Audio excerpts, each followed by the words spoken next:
How you doing, Brady? Doing well. Yourself? Doing good. Got Sandra on here, Miss Sasha on here, Tana's on here, Cheryl, Tisha, Sandra. Sandra's note taker. That's the important one. Just one of us has got notes being taken at this point in time, myself as well. So I am recording the meeting, guys, so that you're aware. Should be recording. Yeah. And I'm going to try and keep this one fairly short. First of all, for all of you guys who were able to make it out yesterday, thank you for coming. That was like freaking awesome. That was such a fun meeting yesterday. For those of you who didn't get a chance to make it out, I wish we would have had everything recorded. However, we failed miserably at that. I have some stuff that would make you seasick. But hey, we're working through some kinks, so the next time will be much better. The next one is planned for the end of September in St. George, just before the BAM conference. I think that's September 27th. We'll get you locations on that as well. Is it going to be the same speaker, the same gentleman that was there? So the gentlemen that were with us yesterday have actually joined our team. They're the door knocking group. So Door to Door Real Estate is the name of their group. They've chosen to join New Way Real Estate as part of our team to help us augment what we're doing, and also for us to help them grow what they're doing. Jason, is it Jason or Jeremy? Wow, my brain's fried already this morning. Hold on 1 second, I can tell Jeremy. you. Yeah, Jeremy lives in St. George. His partner lives up here in Salt Lake. So we have those resources available to us. If you didn't take advantage of them or haven't, like, please do. The fact that it's the first time in 10 years I actually want to go out and knock doors again kind of says something. It's like I have some severe trauma when it comes to door knocking at this point. But the way that they approach it and the way that they do things seems to be very fun and exciting, as well as profitable. And thought that was really, really cool. The breakout sessions, I know my breakout sessions were very, very drastically different between breakout session 1 and 2. And we had a lot of fun. There was a lot of questions that were being asked on how to invest in real estate, how to get into multifamily, what kind of programs are available to you, and kind of how that all fits together and why we do what we do. And how you guys can get, 1, involved, and 2, also benefit from being involved. So yeah, kind of, I know today we have a lot of people who are experienced in this, but I kind of just want to go over really quickly basic real estate etiquette. So kind of what are some thoughts with you guys when you pull up into somebody's house? How do you guys approach the door? What does it look like? How are you dressed? Where do you park your car? Those types of things. I've actually just parked just a little down, not too far, Mhm. and kind of just business casual. I don't want to look like I'm there preaching at the door. Mhm. And so that's how I've approached most of them. Awesome. Dana, how about yourself? Did you say Tana? Yes, ma'am.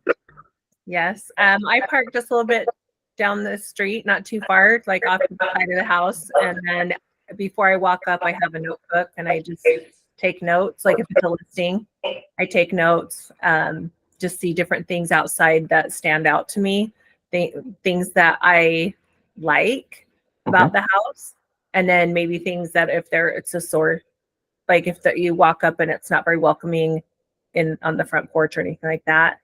And then I just knock on the door and stand a little bit back and let him come to the door. And I usually will go in, and I don't know if you're wanting me to go into this into detail. Absolutely. But I usually will just, ask if I can put my things on the dining table and ask them if they're okay with me walking through the house as if I were a buyer. And then I'll tell them that I want to ask them questions after I walk through, and ask them for things about the house, things that about the area. I'll ask them questions about things that if someone didn't live there, what about the property would they want me to know? Things like, is there certain paths that lead to a park, or is there a dog park around the corner, or stuff like that. Awesome. So, hey, Jeremy, welcome to the group. I know we have another person that joined in, but the name is Beauty 911, and I'm sorry, I don't know your name. And it looks like you're on mute. So welcome. Hi, I am Genevara. Sorry. I You're- don't know what it comes with this account. I have to change that. Well, that's okay. We just know you're Beauty 911. So if we're ever in a beauty emergency, we know who to call. And thank you so much for giving us your name, Ms. Jenna. We're kind of just going over basic real estate etiquette on how you approach a house. What do you look for? Where do you park? Why do you park there? So a lot of the training that I got from this was actually from like Mr. Appliance, Mr. Rooter, and the reasons why are actually, for me, were really impressive. One, and kind of just asked Tana and Michelle, they kind of just told us kind of where they park, and they've noticed neither one of them park in the driveway, which is a big no-no in my book as well. Like, I don't pull into people's driveways. If you happen to have a vehicle that, I don't know, is an older pickup or a car and it drips oil, you can actually be responsible for fixing that, up to and including tearing out the driveway and repaving the driveway if you can't get it clean. So not only that, but it also just represents that you're a guest in their house. For me, I always pull up in full view of the front door or a window so they can see that there's a vehicle out in front. Right. And if you can, have signage on your vehicle so they know it's a real estate agent, so they know it's you. When you walk into the house, the first thing I always do is like, hey, do you guys want me to take my shoes off? Right. So showing up and you're a guest and acting like that, like walking up, knocking on the door, hey, I'm here, this is what I'm doing. I noticed that, your house is beautiful. You guys want me to take your shoes off? It may be the house is a freaking disaster and you want to go scrub your feet after the fact, but you're still a guest in somebody else's home. So if they go, yeah, take your shoes off, it's like, oh, gonna twitch, but okay. Right? I gotta go to the doctor and get some, we're gonna spray it with hand sanitizer when we're done. But making sure that person feels like, hey, you know what? One, I respect your space. Two, it is your space. And three, it's, for me, I always go, hey, you know what? I absolutely love you at home. We can talk about some of the details. Would you guys mind just showing it to me? Let me point out some of the best features of the home that you absolutely love. And let's just walk through it so I can get a good feel for it myself. Right. So those are some of the pieces that I use when I'm talking to people. Now, again, you guys may have different approaches, but mine's always very courteous, very, very polite, very professional. Like Michelle said, I tend to be the more business casual, more casual real estate agent, but that's the reputation I've developed with myself. When I initially started, you never saw me out of a collared shirt and out of a pair of slacks. Like, I had people comment after a year and a half of knowing me, they're like, I've never seen you out of a pair of slacks and a button-up shirt. For me, if I'm doing door approaches, I will wear something like this. However, with the transition and changes that we're making even within our group, it will be name badged. It will have New Wave Real Estate on it and my name on it. Why? Because that's who I choose to present. What have you guys seen in your approaches, whether that's in real estate? And Daniel, I know you do the fix and flip side of things, where you guys see more success. Which have you guys played with this at all? Meaning, have you tried dressing up, dressing down, and seeing the different responses from people? And Jeremy, by all means, chime in on this, man. You guys are all part of this. I feel like you kind of got to dress almost not to the level of the client, but just maybe like one step below. So if you're in like a neighborhood dependent, like one of the listings that I had been working on a while back was next to one of my flips, and it's kind of in the ghetto. The people were really nice, but they're just working class people. So I knew I didn't want to show up in a suit and tie. Just still look professional, clean, don't wear the shirt with the gravy stain on it. Sorry, Brady.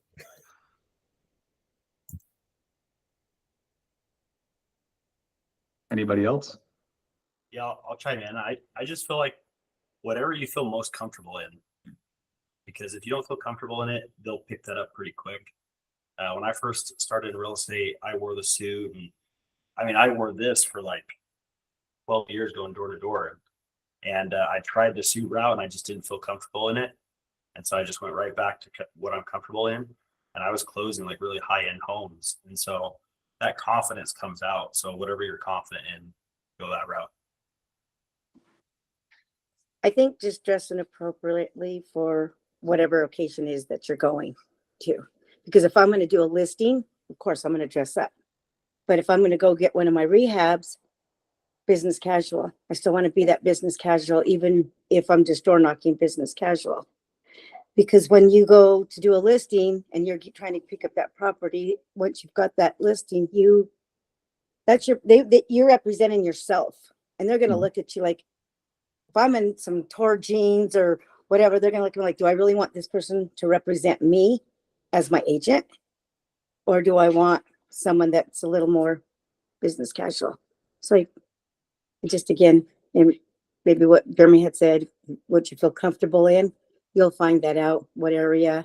Me picking up my fix and flips, pretty much I get them from wholesalers, so I'll just go look at them that way.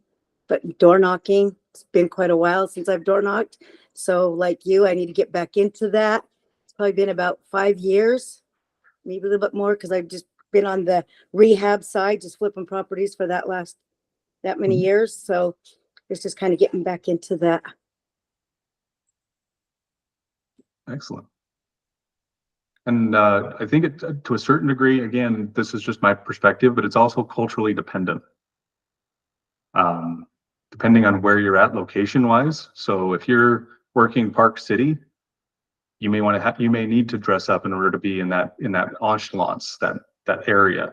Where if you're working Pepperwood or even the East Bench in Salt Lake, probably dress down just a little bit, but you might run into some older clientele that likes the dressed up side. Most of when I say younger generation, I'm talking Gen X, Gen Y, millennials, our generations that are mostly represented on this call. Most of them are going to be more comfortable with business casual or even more casual than that. However, again, culturally, and this is again outside perspective, the Latina culture, when you're a professional, you dress professional. Right? I mean, I spent some time down in, for example, in Mexico City, and when you go out in Mexico City, it's dressed to the nines. It's tuxedos, suits, high-end dresses, done up. You go to the Symphony here in Salt Lake, you see guys dressed like me. So just culturally understand the areas that you're working. I don't know that there's a wrong answer. I think Jeremy probably put it best. What you're most comfortable in. And that authenticity is going to be massive. But especially when we're starting out as real estate agents and getting into this, like a lot of us don't know who we are again. We're creating this new persona in real estate. Because as Jeremy and as they put yesterday so eloquently, it's like, hey, you know what? I'm now a sales guy. I need to accept the fact that I do sales. And a lot of us, most people are pushed off on being sold. We love to buy, but we hate to be sold. So that's where the consultative approach of their door knocking was like, I was like, well, that seems a whole lot easier than what I was trying to do. So I really enjoyed like a lot of that, right? But part of the reason that I kind of went back to basics is I've watched like during the parade within agents within our group, and our group's pretty good, but people just pull into the driveway at the houses, and I'm like, guys, you know, like, and again, not the majority of our group, maybe 1 or 2 people out of everybody, but I've had people that were just at the parade, and I'm like, they just pulled into the driveway and just parked and got out, and I'm like, no, that's you're on somebody else's property, or they drove over the landscaping. I had one guy who literally drove over one of the flower beds, let their people out, and then turned around and backed up and had to put his truck in 4-wheel drive to get out. So for me, it's a respect thing, right? So it's like, okay, when we show up, are we being respectful to our clients? If they're being disrespectful to you, by all means, you have every right to just tell them to go pound sand and walk out the door.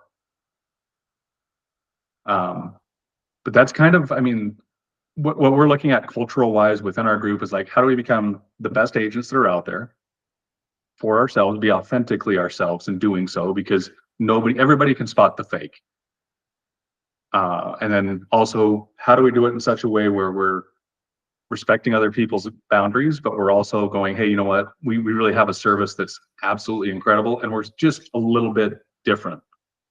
So we're an edge above everyone else, whether that's in the renovations, whether that's in the way we approach our sales, whether that's in the way that we negotiate with other clients. Doesn't mean we have to roll over. It's just respectful. I don't know how many of you guys have been in a transaction where you've had another real estate agent, to put it nicely, lose their shit. Seeing a lot of head nodding going on here. What are your guys' thoughts on how that interacts with you and represents their client?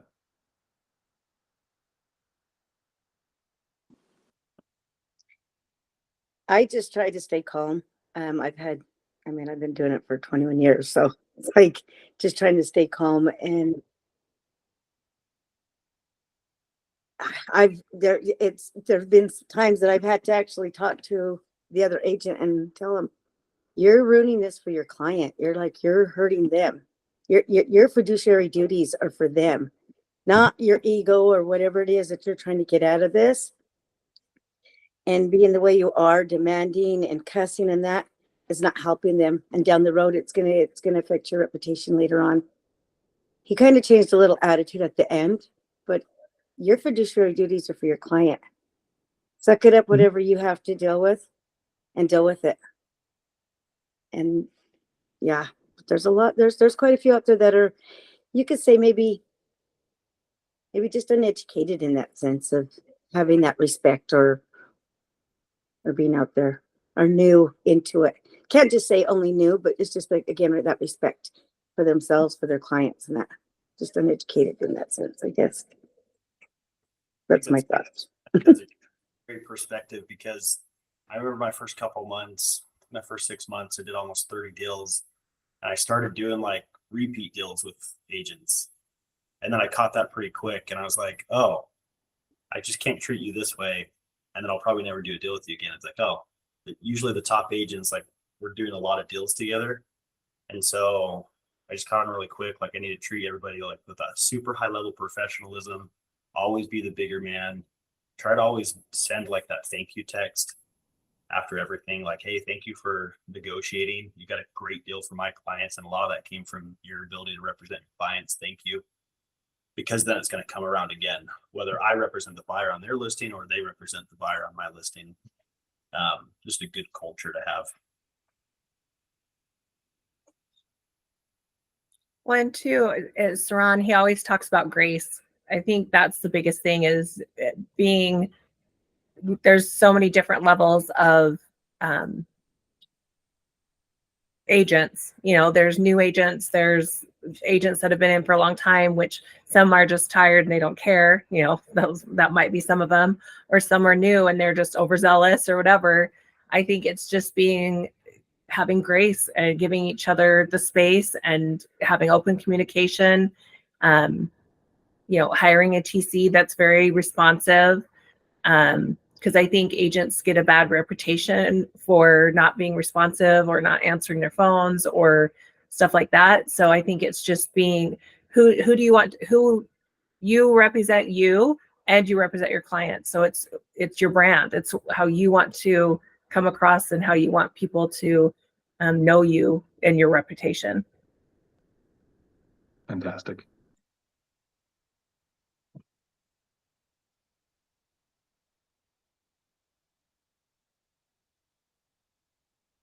So one of the reasons that I'm asking these questions is, one, it gives us the opportunity to just kind of go, oh, what are we actually going to do in these kinds of situations?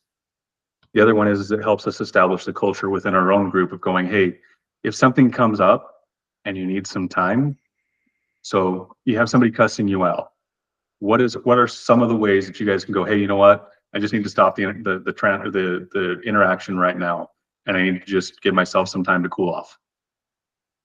What ways have you guys found that are effective ways to do that? Or how can you use one of us, i.e. myself, Jeremy, any other agent in our group, to go, hey, you know what? I'm getting a call right now from, one of my agent, again, each one of you guys are leading your own team. One of my other team leads, I need to take this call really quick. Right. So what other ways have you guys thought of that you can defuse a situation by either pushing it off and giving yourself the time to cool off if you need it, to reevaluate, or go, hey, you know what, I actually need to bring somebody else in because this is a conflict that at this point in time, I really don't know how to handle.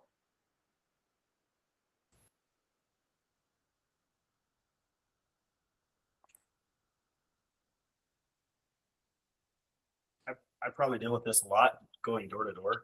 People answering the door, not in the happiest mood. I've always tried to treat people like toddlers just because I'm a dad with younger kids right now. And I remember I read a lot of parenting books when they were younger. And one of them talked about how, like, emotionally kids, when they're triggered and they're so emotional, you can't parent them. Like, they can't process that advice. And so, like with my son, my middle kid, that guy, he's so emotional. I have to hug him all the time. Like, it was a weird thing for me at first because my dad didn't do that with me. And so I had to learn how to kneel down and hug him and let the emotions ride, and then I could talk to him. And on the doors, that's the skill set that I've developed of, like, when agents call and they're mad or they're really frustrated, one, always do it on the phone. Don't do it on text ever. Just say, hey, let's hop on a call, because then you can always hear. Like, communication is so different on the phone.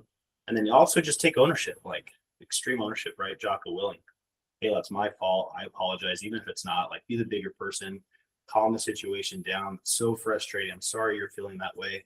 Like, that type of active listening. And then, like, for me, I'll go to the gym and I'll just blow it off because I just took on a lot of heat. And then when I'm, like, collected, I'll come back and I'll call them. And we'll just have a good conversation. And we'll say, hey, how do we make this a win-win? How do we collaborate? And you take care of your client, I take care of mine, because at the end of the day, we both want to see them happy. Now we know why Jeremy's so jacked. Not true, but that is actually true. I deal with a lot of people that are mad, so I'm out in the gym all the time. I'm giving you a bad time, man. Seeing mine sarcasm and joking around. That's how I diffuse situations. But those were very, very good points. And some of the things that, you know, you may try is also remember that it's never about you, right? If they're trying to attack you, it's because they feel like they didn't do something enough, or they're frustrated. Again, coming back to that toddler phase, they're acting like, hey, I'm not in control of the situation and I want control of it. I don't know how to handle this. And so I'm going to be mad and try and control you because you're not giving me the answers that I want. Those are all things that you have to understand is going on in the back of their head. One of the pieces that I'm probably perhaps a little bit different is if somebody starts to curse at me, I just hang up the phone. I don't care about I will do the very best for my client, but that doesn't mean I get to be disrespected. And when I say that, it's generally when it becomes degrading, right? Like, hey, this is an effing mess. Okay, cool. I get that kind of stuff. We can have those kind of conversations. That's not a problem. When it's, hey, you're not doing your job. You're not doing this right. You're a piece of crap. You don't know what you're doing. At that point in time, I'm like, I'm no longer willing to continue this conversation. Have a good time. Until you're ready to talk to me in a regular voice, I'm not interested in working with you anymore. You need to have your client call somebody else. Click. Because one, if they're being like that with you, I'm not upset. I'm providing that boundary. We as real estate agents love to please everybody. It's one of our greatest strengths and our greatest weaknesses. But by setting that boundary, it's also hey, you know what, guys, I choose to go out on Friday nights with my spouse every Friday night. I'm not available after 6 p.m. If you call me, your phone call will be ignored. Why? Because you guys deserve a life. And if they won't respect that, then they're not going to respect you through the rest of the transaction either. I haven't found anything in real estate in all of the deals that I've done that can't wait till the morning. Even a flood in a house, it's like, hey, we can get a restoration company over there. Let me, put you on a 3-way text, and that's all the longer that has to take. Hey, I need to show your house tonight, right now. You know what? We're unavailable. It's Friday evening. My client's out with his spouse. They're not able to get in the house. Set those boundaries with your client. Hey, not only is it important for us, but it's important for you. Are there days you guys don't want to have people in your homes? I've never lost a deal because of it. I've never lost a deal because I didn't respond on a Sunday afternoon, which I take off, or Sunday, which I take off. Ever. In fact, I've had better results because of putting those boundaries in place. Otherwise, I pretty much respond until I go to bed at 9 o'clock at night. Monday through Thursday, and from 6 a.m. to 9 o'clock at night, I'm pretty available. If I'm in a kid's activity, I'll text back, hey, I'm with people. Can I call you in a few?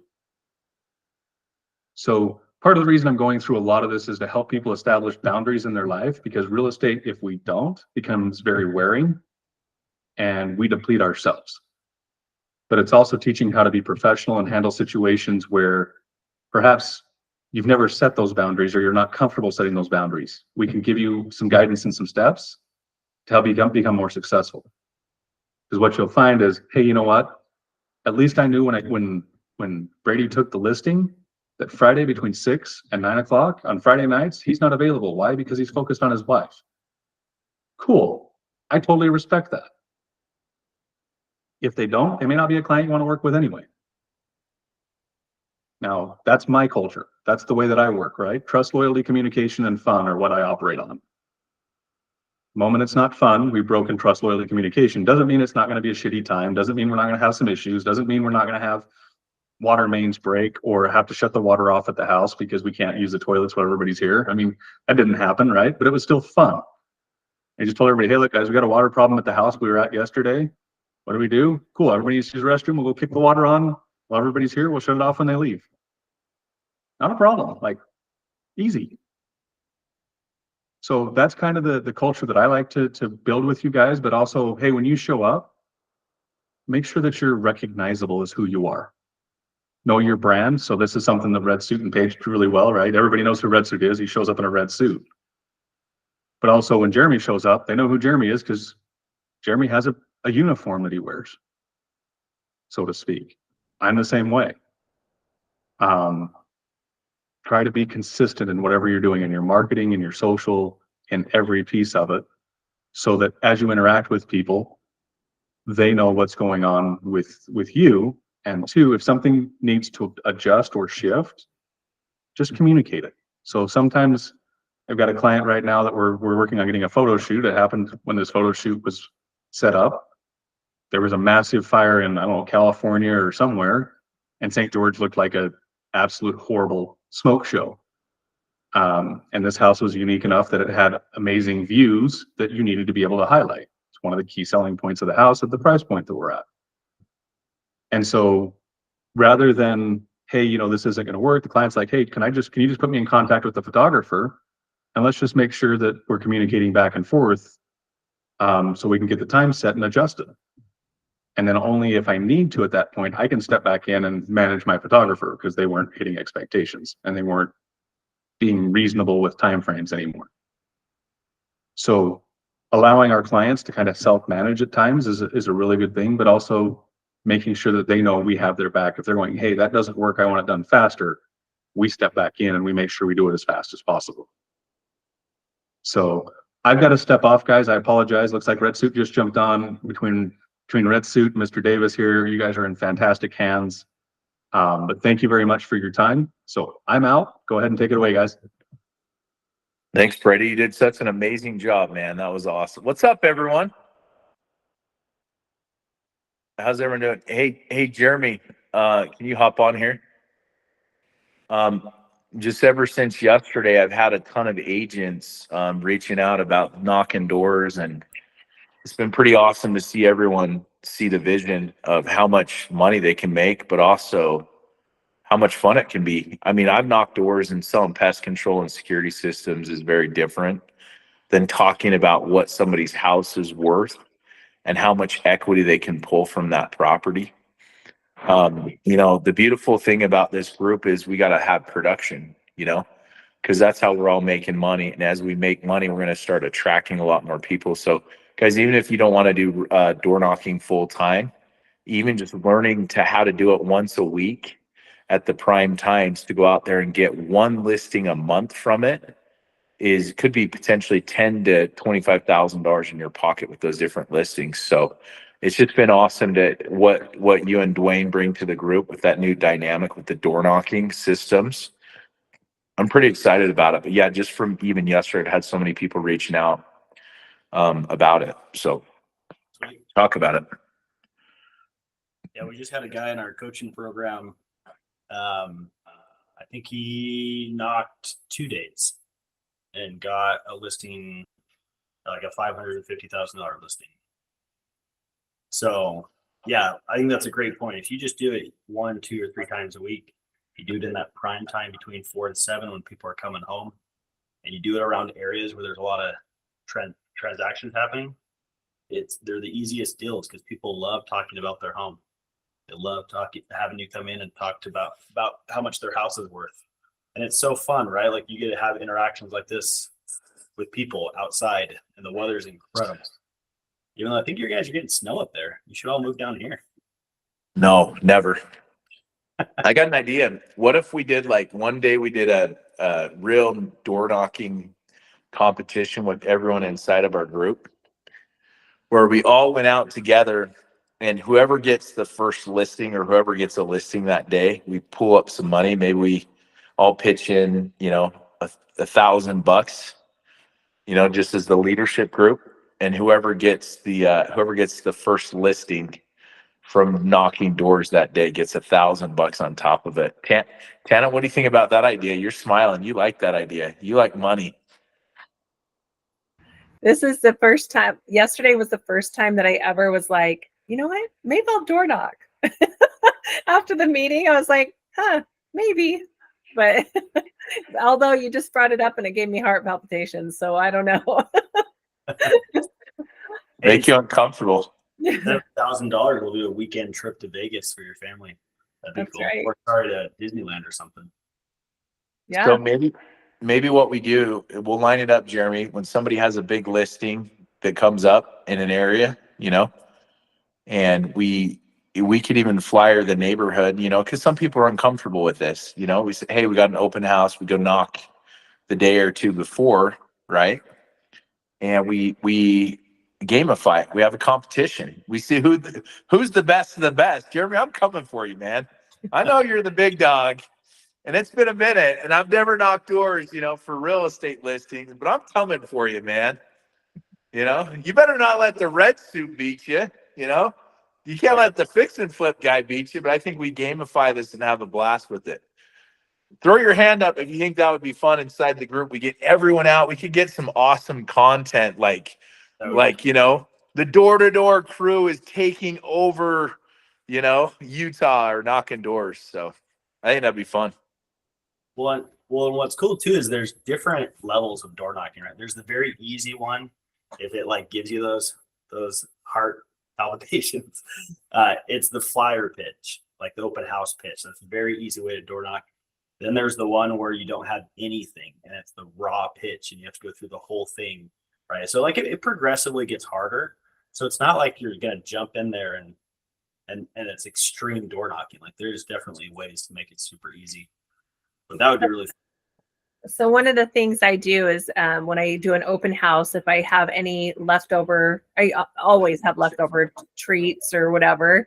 If I do a charcuterie board, I have a little gift box, and I go and I put gift box together, and I go with the flyer and stuff. So I guess that is door knocking, but I haven't really thought about it like that. But I just go and introduce myself, say we had an open house, and it was, if you know of anybody that any of your friends or family that want to live in the neighborhood, or you want to choose your neighbor, I just kind of do that kind of a thing. But I never really thought about it with the door knocking, but I guess I am. I'm gonna go quicker. Are you just door knocking on just regular doors? Or are you guys picking like expired listings or, certain listings and saying, hey, let me just pick up on some expireds, or let me do, does it depend on just a listing or strategy you want to do? You want efficiency, right? So if you go expired, you're going to be driving all over the place. On a neighborhood that's had a couple transactions active closed in the past 30 to 45 days. And then I want to go there and plant my feet. So park my car. I'm going to be there for 3 or 4 hours, and you just all the way through. You're not knocking every house. You're doing what's called spot knocking, where you're looking for signs of life. So 2 cars in the driveway. You can hear kids home. If there's 1 car and it's parked closest to the door, then the decision maker's home, because statistically the decision maker parks closest to the door. So that like stuff, if you see no cars parked there, but you see skid marks going under the driveway, then that usually means that they park in the garage. So little stuff like that. But yeah, you want to stay put and put yourself in a neighborhood where there's the most amount of opportunity for you to close as possible. Because if you're driving from expired to expired, I can talk to 40 people before you hit the next door. So it's just the law of numbers. Okay, so I have an idea, Jeremy. So when we are to do our next monthly event in St. George, I think we're shooting like October 17th. I think we get everyone down there, right? And then after the training, we go out and knock doors. I think that would be the coolest thing ever. We'll get some videos, some footage. We'll go take over St. George. I know, Jeremy, you've got a lot of agents down there in St. George. They see what you're doing now. All of a sudden, they're trying to get plugged into our community. So we could have them similar to what we did yesterday. I think that would be rad. And then those the following day that want to go to Vegas, they can head down to the BAM that Paige is doing and meet tons of real agents and start to build a network across the country. That's why you guys want to do these events, because a lot of times if you build relationships with them, they know you're in Utah. They'll send you leads and vice versa as you build referral partners. But I think we're going to put that on the map. Jeremy, do you want to do the call? Do you and Dwayne? Is Dwayne's heading out of town, right? But is he going to have internet access? Yeah, Probably not. Hit and miss when he's out. So why don't you run the call next week? You run the call. Every week we just have different people. Tana, we're going to have you run. We're going to have guys. We want every single one of you guys to run the training and the call. That's the whole idea, that we can learn from everyone on here. But next week we'll have Jeremy kind of talk a little more in depth about door knocking and really knock this into our head as far as like how to get more listings, how to get more buyers. I want to hear too, not only how you're getting more listings, but how you're getting buyers out of it as well. You know, because a lot of times, look, you could be knocking a door at a really nice house and they're like, yeah, we're not selling. But you know what? My kid's just about to graduate. Oh, cool. We have some off market deals. We've got some programs that we can get them in. Have you heard of the program that will give you, that will pay for your down payment? No, I've never heard of that. Oh, awesome. Yeah, let me get in connection with your son and we'll show him, we'll connect you with a lender. And the biggest thing to get buyers, guys, the easiest and best way to get buyers, I'm gonna leave you with this tip, and then I got to roll because I got Chuck Liddell coming into town, is getting your buyers pre-qualified. If you can get them pre-qualified, you don't even really need them to sign that buyer broker. They're going to work with you. So working with really good lenders and getting them pre-qualified is massive. That's in a nutshell, basically saying, I'm going to work with you, because the lender's going to be like, oh, the agent's amazing. And you've got that edification going on. So, okay. Well, thank you guys so much for hopping on this call and working on some big things. Anxious to hear some of your success stories in the future. Thank you to everyone that showed up yesterday. Yesterday was amazing. And dude, this 1,000 people, let's get 1,000 people in our community, in our group, guys. Let's take over the world, right? Let's think big, let's grow big, and let's do this together. So I'm hopping off here. I love you guys. Do your thing, and you guys have an amazing day. See ya. Bye.